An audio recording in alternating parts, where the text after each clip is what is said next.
AI in the workforce? Why higher education must adapt now? Hello, Dr. Sands here.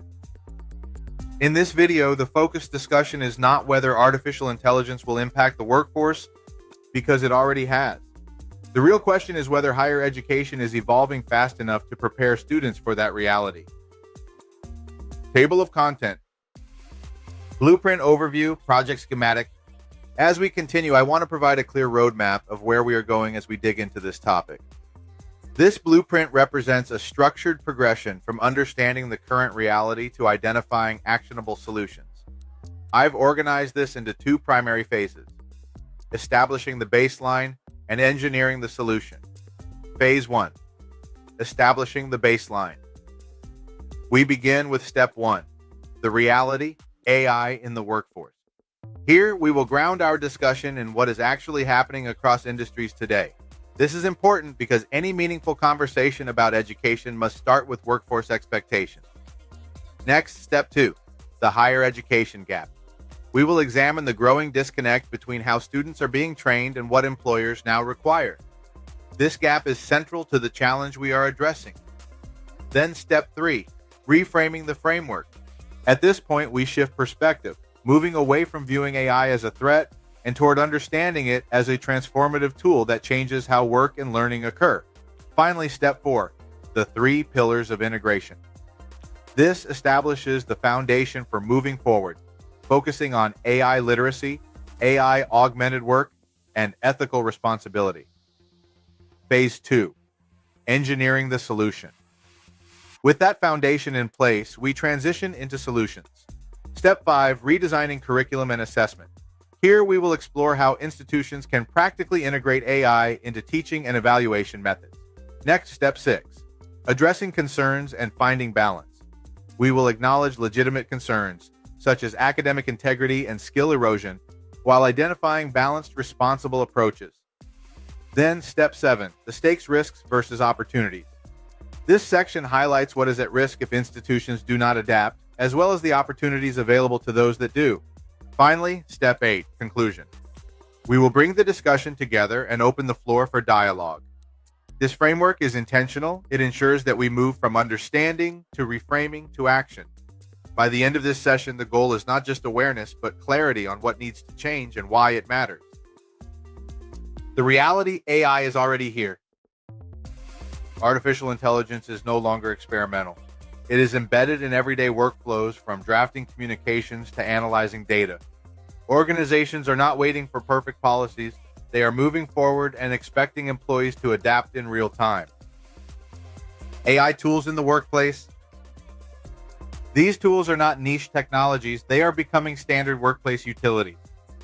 Much like email or spreadsheets, they are being integrated into daily operations across roles, from entry-level analysts to executive leadership. What employers expect. Employers are not simply asking whether someone has used AI.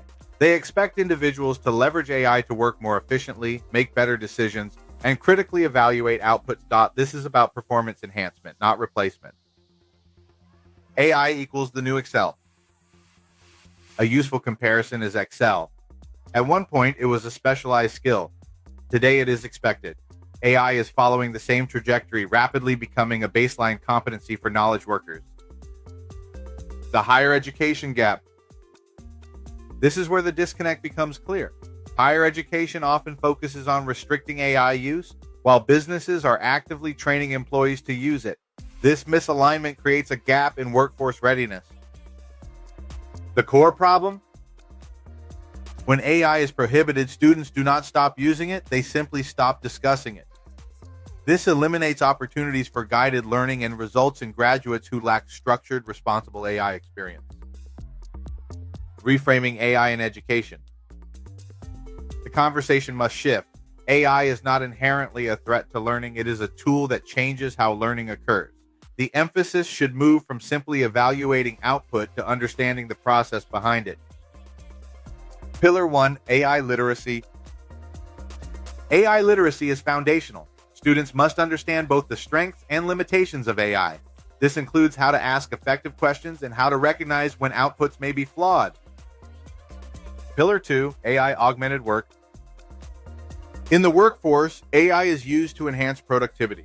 Students should be trained to use AI for drafting, synthesizing information, and interpreting data, while still applying their own judgment. Pillar 3, ethical use. Ethical use is critical. Students must understand when and how to disclose AI use, how to ensure accuracy, and how to avoid misuse. This builds trust and professional integrity. What universities should do? The solution is not to eliminate AI, but to integrate it. Universities should redesign assignments to include AI as part of the process and focus on evaluating critical thinking and decision-making. Rethinking assessment. Assessment methods must evolve. Instead of focusing solely on final outputs, educators should evaluate how students arrived at their conclusions, including their use of AI. Addressing concerns. These concerns are valid and should not be dismissed. However, restricting AI is not the solution. Structured integration, transparency, and accountability provide a more effective path forward. The balanced approach. The goal is balance. AI should neither be banned nor used without guidance. A structured approach ensures that students develop both technical and critical thinking skills. The risk of inaction. If higher education does not adapt, the consequences are significant. Graduates may enter the workforce unprepared, and institutions risk losing relevance in the eyes of employers. The opportunity. Conversely, embracing AI presents a significant opportunity. Institutions can improve learning outcomes, align with workforce needs, and position themselves as forward-thinking leaders. Closing message. To conclude, AI is not replacing education, it is redefining what it means to be educated. Institutions that adapt will better serve their students and the workforce. The true competitive advantage is not access to AI, but the ability to use it effectively, responsibly, and strategically. Thank you for your time and attention. I welcome any questions or discussion in the comments below. Please be sure to like and subscribe for more informative videos.